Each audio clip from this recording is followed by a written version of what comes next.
এবার চলে যাচ্ছি রমজান উপলক্ষে আমাদের নিয়মিত আয়োজন ইফতার বাজারে।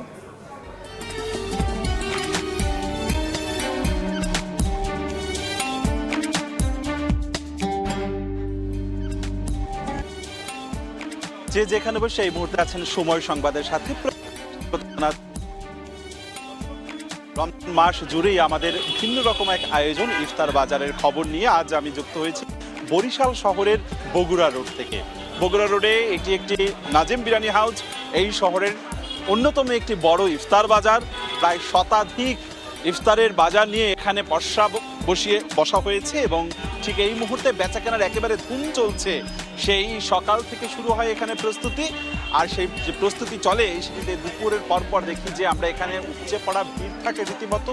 যদিও আগে প্রতি বছর আমরা দেখতাম এই জায়গাগুলোতে যে পরিমাণ ভিড় থাকতো বড় বড় রেস্তোরাঁতে, এখন তুলনামূলক কিছুটা কম, কেননা এখনকার ব্যবসায়ীরা বলছেন যেটি আশপাশে অনেক ছোট ছোট রেস্তোরাঁ গড়ে উঠেছে, রাস্তার পাশেও রয়েছে। সে সমস্ত জায়গা থেকে কিন্তু আসলে যারা মুসল্লিরা রয়েছেন তারা এই ইফতারের ঠিক আগ সময়টাতে এসে এখানকার তার পছন্দের পণ্যটি কিনে নিয়ে যায়। আজকে বরিশালে 6টা 4 ইফতার করা হবে এবং আগামীকালকে সেহরির টাইম হচ্ছে সকাল 5টা 1। তো আজকে যেহেতু ইফতার আর মাত্র অল্প কিছুক্ষণ সময় বাকি, এখন বাজে বিকেল 4:30, বিকেল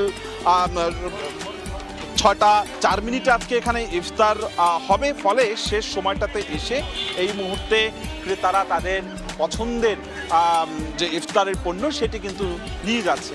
হরেক রকম এই যে আমি যে রেস্তোরাঁতে এসেছি এখানে হরেক রকম কিন্তু রেস্তোরাঁ, হরেক রকম ইফতারের রয়েছে।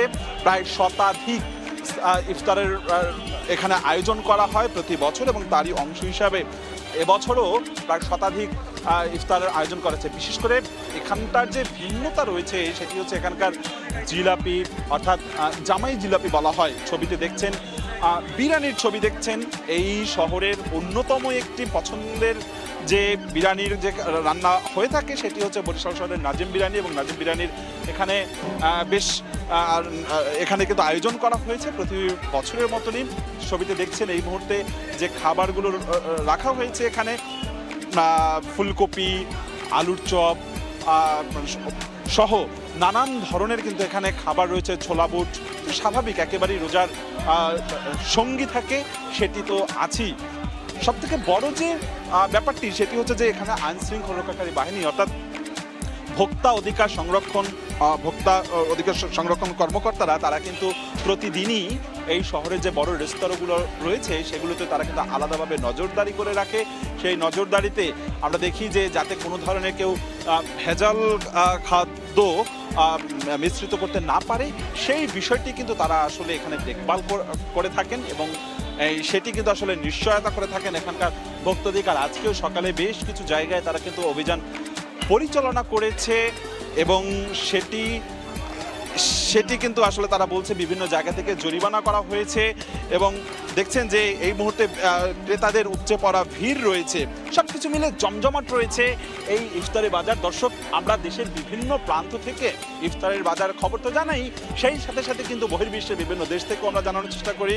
আমাদের সহকর্মী আর কুয়েত থেকে, আপনি জানেন যে কুয়েতেও এই মুহূর্তে যে ইফতার বাজার সেটি কিন্তু একেবারেই জমজমাট। প্রবাসী বাংলাদেশিরা সেখানে নানান ধরনের খাবারের পসরা বসেছে। সেখানে বাংলাদেশি, পাকিস্তান, মালয়েশিয়া বিভিন্ন দেশ থেকে কিন্তু সেই বাজারে এসে মানুষ ভিড় করেছে। আমরা সে বিষয়টি সচিত্র প্রতিবেদন দেখব সহকর্মী মঈন সুমনের প্রতিবেদনে। আমরা দেখব কুয়েতের সেই রিপোর্টটি। বাংলাদেশিরা বিশ্বের যে কোনো প্রান্তে থাকুক না কেন, ইফতারের সময় বাংলাদেশি ঐতিহ্যবাহী পেঁয়াজু, মুড়ি, ছোলা এগুলি ভুলেন না। তাই কুয়েতে বিভিন্ন প্রান্তে যার সব এলাকায় বাংলাদেশি অধ্যুষিত এলাকা আছে সেসব এলাকায় বাংলাদেশি মালিকানাধীন হোটেলগুলিতে খুঁজে বেড়ান তাদের এই চাহিদা মতো ইফতারগুলো।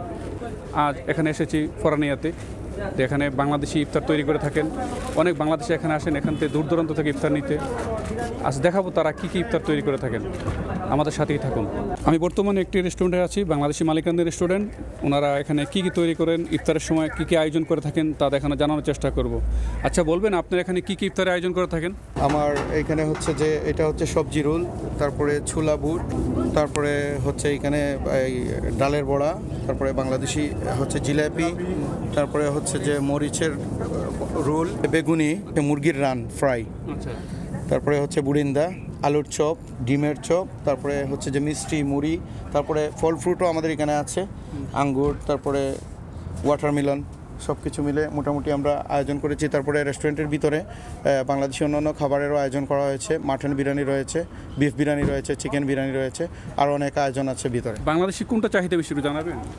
এখানে হচ্ছে যে সবচেয়ে বেশি চাহিদা হচ্ছে যে ছোলা বুট মুড়ির, আর হচ্ছে বাংলাদেশি যে আমরা যে বাংলাদেশি স্টাইলে যে বিরিয়ানিটা রান্না করা হয় ওইটার চাহিদা বেশি। কাস্টমার কোন দেশি বেশি এখানে? আমাদের কাস্টমার হচ্ছে মিক্স, বাট আমাদের বেশিরভাগ কাস্টমারই হচ্ছে বাংলাদেশি আর ইন্ডিয়ান, পাকিস্তানি। কিছু কিছু আরবিয়ান কাস্টমারও আছে, তারা মুরগ পোলাও খেতে আসে, বাংলাদেশি বিরিয়ানির টেস্ট নিতে আসে। সব কিছু মিলে আলহামদুলিল্লাহ, এবং আমরা চেষ্টা করি হাইজিনটা মেনটেন করার এবং ভালো সার্ভিস দেওয়ার। আমি বর্তমানে একটা রেস্টুরেন্টে আছি, এখানে যে মেন শেফ আছেন উনি অনেকগুলি দেখলাম বাংলাদেশি ইফতার, অনেকগুলি বাংলাদেশি ইফতার আয়োজন করেছেন। কী কী ইফতার আয়োজন করেছেন আমরা ওনার কাছে জানতে চাবো। আচ্ছা, জানাবেন আপনি আজকে কী কী ইফতার আয়োজন করেছেন? আমাদের এখানে আয়োজন করা হয়েছে আপনার দুম্বার মাংসের বিরিয়ানি আছে, আর আপনার গরুর মাংসের বিরিয়ানি আছে, চিনিগুড়া চাইলে পোলাও আছে, আপনার মুরগির রোস্ট আছে, গরুর মাংস আছে বুনা, দুম্বার মাংস আছে বুনা, আর আপনাদের এখানে যেন মাছের আইটেমও আছে। এগুলি কি রেগুলার বানাই থাকেন না যে কোনো কাস্টমার বললে আবার আপনারা এগুলি অর্ডার দিলে বা এগুলি আপনার ইয়েটা সিস্টেমটা কীরকম? এগুলি কি রেগুলার বানান না মানে যে কাস্টমার তো চাহিদা অনুযায়ী বানাই থাকেন? আমরা এগুলো রেগুলার বানাই, আপনার আমাদের দোকানের আইটেম অনুযায়ী রেগুলার বানাই। আপনার যদি অর্ডার থাকে ওটা অর্ডার বিপক্ষে বেশি করে বানায়। দর্শক, এখানে আমরা অনেক ক্রেতা দেখতে পাচ্ছি যারা ইফতার খরিদ করতে আসছেন, তাদের সাথে কথা বলবো তারা কী কী নিতে চাচ্ছেন বা কী কী নেন। এখানে বাংলাদেশ সব জিনিস পাওয়া যায়, বাংলাদেশি খানা পাই, এই জন্য আমরা অনেক দূর দিয়ে আসি। এখানে যারা কুয়েত প্রবাসী আছেন, বিভিন্ন দেশের বিভিন্ন কুয়েতের বিভিন্ন অঞ্চলে থাকেন, দূর দূরান্তে থাকেন, তারা কিন্তু খুঁজে বেড়ান যে বাংলাদেশি রেস্টুরেন্ট কোথায় আছে, বাংলাদেশি খানা কোথায় পাওয়া যায়। তো সেই হিসেবে যে ইফতারের যে আয়োজন, মানে এখানে বাংলাদেশি ইফতার আয়োজন করে থাকেন, সেই বাংলাদেশি ইফতার করার জন্য কিন্তু তারা এখানে ঘুরে আসেন বা এখান থেকে কিনতে আসেন। তো এই ছিল সর্বশেষ আমার এখান থেকে। দর্শক, আমরা এতক্ষণ দেখছিলাম কুয়েতের সহকর্মী মঈন সুমনের একটি বিশেষ প্রতিবেদন এই রোজাকে ঘিরে, সেখানকার বিদেশে যে ইফতারি পণ্য। আমি যথারীতি আছি বরিশালের ইফতারির বাজার খবর জানাচ্ছিলাম। ঠিক দেখুন, এই মুহূর্তে হালিমের যে এখানে বেচা বিক্রি চলছে সেটি কিন্তু একেবারে জমজমাট এখানে বেচা কেনা চলছে, এবং বিক্রেতারা বলছে রীতিমতো তাদেরকে হিমশিম খেতে হয় বিভিন্নভাবেই এইখানে হালিমটা বিক্রি হচ্ছে, এবং প্রতি বছর এই হালিমের আলাদাভাবে কদর থাকে। যেহেতু এবছর এই মুহূর্তে রোজার তৃতীয় দিন চলছে, এই যে বেচা বিক্রি সেটি কিন্তু আসলে সামনে আরও বাড়বে। ঠিক আপনি দেখুন যে কিভাবে এই রেস্তোরাঁতে যেভাবে এখানে বিক্রি হচ্ছে, এর পাশাপাশি অন্যান্য যে রেস্তোরাঁগুলো রয়েছে সেখানেও কিন্তু এই মুহূর্তে বেশ জমজমাট বেচা বিক্রি, এবং সময়ের সাথে সাথে এই বেচাকেনা কিন্তু আরও বাড়বে বলছেন ব্যবসায়ীরা। কেননা যেহেতু রোজার আজকে তৃতীয় দিন, এর পরবর্তীতে বিভিন্ন জায়গায় আলাদাভাবে বেশ ইফতারের যে পার্টিগুলো সেটি কিন্তু এবছরও করা হবে। তার জন্য অর্ডার এরই মধ্যে পেয়েছে, নেওয়াও হচ্ছে ব্যবসায়ীরা বলছেন, এবং এই বেচা বিক্রিকে ঘিরে সকাল থেকেই জমজমাট ভাবেই এখানে সবকিছু রান্নাবান্নার কাজ করা হয়ে থাকে, এবং তারা বলছেন যে পরিষ্কার পরিচ্ছন্নতা ইমানের অঙ্গ, সেটি তারা আসলে নিশ্চিত করতে চায়।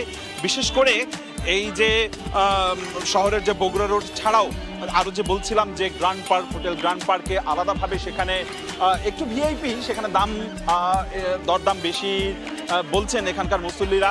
তবে সাধারণ যে অনেকগুলো দোকানপাট গড়ে উঠেছে সে সমস্ত জায়গায় কিন্তু আসলে এই যে বেচা বিক্রি সেটি আসলে প্রতি বছরের ন্যায় এবছরও জমজমাট আকারেই চলছে। তবে এখানকার মুসল্লিরা যেটি আরও একটি বলছেন যে আগে এই যে ভাজা পোড়ার যে খাবারের যে বিষয়টি সেটি যেমনি করে আসলে বেশি থাকতো, এখন কিন্তু সময়ের সাথে সাথে স্বাস্থ্য সচেতনতার জায়গা থেকে তুলনামূলক কম রয়েছে, তার থেকে অনেক বেশি ফল ফ্রুটস এটি আসলে নেওয়া হয়ে থাকে বেশি। আমাদের কাছে বরিশাল থেকে আমি আরও বিস্তারিত খবর জানানোর চেষ্টা করছিলাম। বরিশালের ইফতার বাজার কেমন হচ্ছে, কেমন বেচাকেনা চলছে সেই খবর আপনাদেরকে জানাচ্ছিলাম। হয়তোবা আগামী বুলেটিনে আরও বেশি জানানোর চেষ্টা করব। দর্শক, আমি অপূর্ব বরিশাল থেকে আজকের মতন এই ইফতার বাজার থেকে বিদায় নিতে চাই ছোট্ট একটা বিজ্ঞাপন বিরতির পর রাজধানীর মতিঝিল থেকে সহকর্মী তোহা খান তামিম যুক্ত হবেন, তার কাছে জানবো রাজধানীর খবরাখবর। আপাতত আমি অপূর্ব বরিশাল থেকে বিদায় নিচ্ছি। ওকে, ধারণা দেওয়ার জন্য স্বাগত জানাচ্ছি ইফতার বাজারে। আমি তোহা খান তামিম। এই মুহূর্তে আমরা লক্ষ্য করছি যে আজকে তৃতীয় রমজান এবং তৃতীয় রোজায় আমরা দেখতে পাচ্ছি যে অফিস পাড়া খ্যাত মতিঝিলে যেই অফিস ছুটি হয়েছে, বিভিন্ন ধরনের যে কর্মজীবী মানুষ তারা ঘরমুখো হওয়ার আগেই তাদের যে প্রিয় ইফতার অর্থাৎ সেই নানা রকমের ইফতার, সেই ইফতার কেনার জন্য যে ইফতারের যে দোকানগুলোতে তারা ভিড় করছেন। আমরা দেখতে পাচ্ছি যে হরেক রকমের ইফতার সাজিয়ে বসেছেন মতিঝিলের ব্যবসায়ীরা, এবং এখানে আমরা লক্ষ্য করছি যে নানা ধরনের যে মাংসের আইটেমগুলো রয়েছে সেই মাংসের আইটেমগুলো এখানে শোভা পাচ্ছে। কোয়েল পাখি এখানে বিক্রি করা হচ্ছে, আস্ত কোয়েল পাখি 130 টাকা করে, গরুর লাল ভুনা বিক্রি করা হচ্ছে 1700 টাকা কেজি দরে, গরুর কালো ভুনা এখানে 1800 টাকা করে বিক্রি হচ্ছে। আমরা লক্ষ্য করছি যে এখানকার ব্যবসায়ীদের একেবারে হাঁক ডাকে বলা যায় যে জমে উঠেছে, এবং যারা অফিস শেষ করে বাসায় ফিরবেন, ঘরে ফিরবেন, সে ঘরে ফেরার আগে প্রিয়জনের জন্য, স্বজনদের জন্য যে ইফতার কেনার জন্য যে হিড়িক, সেই হিড়িক পড়েছে বলা যায় এক প্রকার। বলা যায় যে প্রত্যেকটা আইটেমের যে আসন রয়েছে সেই আসনটি প্রায় খালি হয়ে যাচ্ছে, আবারও কিন্তু এটিকে রিফিল করা হচ্ছে বারবার করে, অর্থাৎ বিক্রি কিনি বা বেচা বিক্রি যে তুঙ্গে, এটি আসলে খুব স্বাভাবিকভাবে কিন্তু বলা যায়। আমরা লক্ষ্য করছি যে বিভিন্ন ধরনের কাবাব আইটেম এখানে শোভা পাচ্ছে। এখানে বিফ বডি কাবাব এখানে 200 টাকা করে পিস বিক্রি করা হচ্ছে। এছাড়া আমরা লক্ষ্য করছি মাটন বডি কাবাব, সেটিও কিন্তু 200 টাকা করে বিক্রি করা হচ্ছে। এখানে চাপালি কাবাব, সেটি বিক্রি করা হচ্ছে 100 টাকা পিস দরে।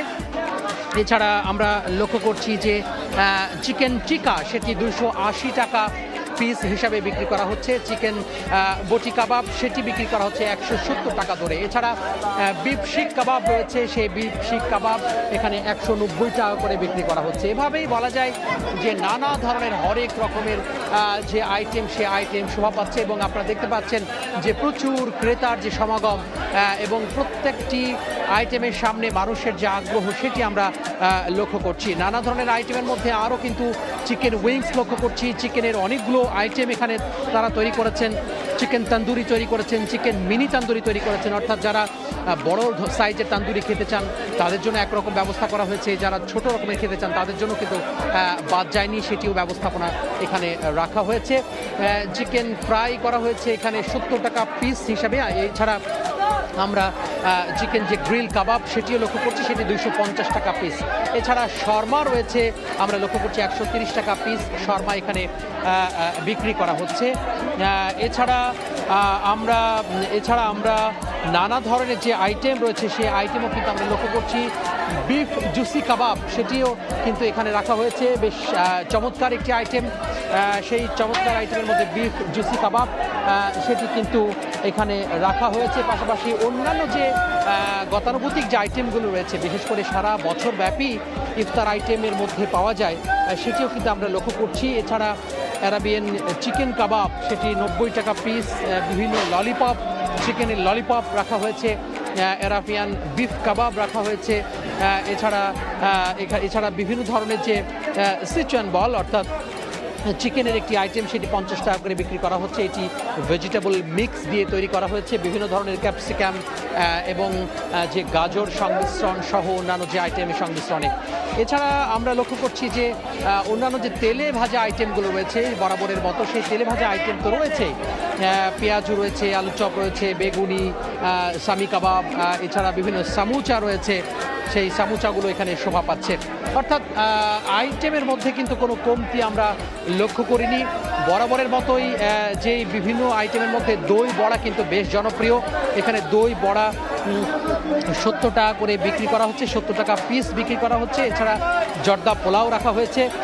এছাড়া অ্যারাবিয়ান স্টিক ললিপপ নামে একটি আইটেম, মাটন জেলি কাবাব, মাটন যে জালি, সেই মাটন জালির পাশে কিন্তু এটি শোভা পাচ্ছে। তো সব মিলিয়ে বলা যায় যে যেই আইটেম, সেই আইটেমের কোনো কমতি নেই, এবং প্রত্যেকটি ক্রেতা কিন্তু প্রতিটি আইটেমের সামনে দাঁড়িয়ে কিন্তু তারা যে তাদের যে চাহিদা মতো যে বিক্রি, সেটি তারা করছেন। আমরা ইফতারিতে একটি আইটেম, অর্থাৎ বেশ আবশ্যিক একটি আইটেম লক্ষ্য করে থাকি। রোজা শুরুর আগে আমরা লক্ষ্য করেছি যে মুড়ি মাখাতে জিলাপি থাকবে কি থাকবে না, সেই তর্ক বিতর্ক কিন্তু সামাজিক যোগাযোগ মাধ্যমে একেবারে বলা যায় যে ছড়িয়ে পড়েছে। বেশ মজাদার একটি আইটেম, সেই মুচমুচে রসালো জিলাপি, সেই রসালো জিলাপি আমরা এখানে লক্ষ্য করছি। অর্থাৎ মুড়ি মাখাতে জিলাপি থাকবে কি থাকবে না, রোজাদারের মধ্যে কিন্তু নানা ধরনের তর্ক বিতর্ক থাকে। আমরা একটু যেতে চাই, আমরা একটু দেখাতে চাই যে বিভিন্ন ধরনের যে অর্থাৎ হালিম রয়েছে, সেই হালিমে কিন্তু আমরা লক্ষ্য করছি যেখানে মাটন হালিম এবং বিফ হালিম রয়েছে, এবং মাটন হালিম, বিফ হালিম বেশ জনপ্রিয় ইফতারির আইটেমের মধ্যে। সেই ইফতারির হালিমের যেই কেবিনটি রয়েছে, সেই কেবিনে কিন্তু আমরা লক্ষ্য করছি যে নানা ধরনের যে হালিম, সেই হালিম শোভা পাচ্ছে, এবং এখানে নানা ধরনের যে বাটি করা হয়েছে, সেই বাটি বিভিন্ন বাটির তে বিক্রি করা হচ্ছে। আমরা এখানে লক্ষ্য করছি যে ছোট বাটি থেকে শুরু করে বড় বাটি সব কিছুই কিন্তু এখানে রাখা হয়েছে।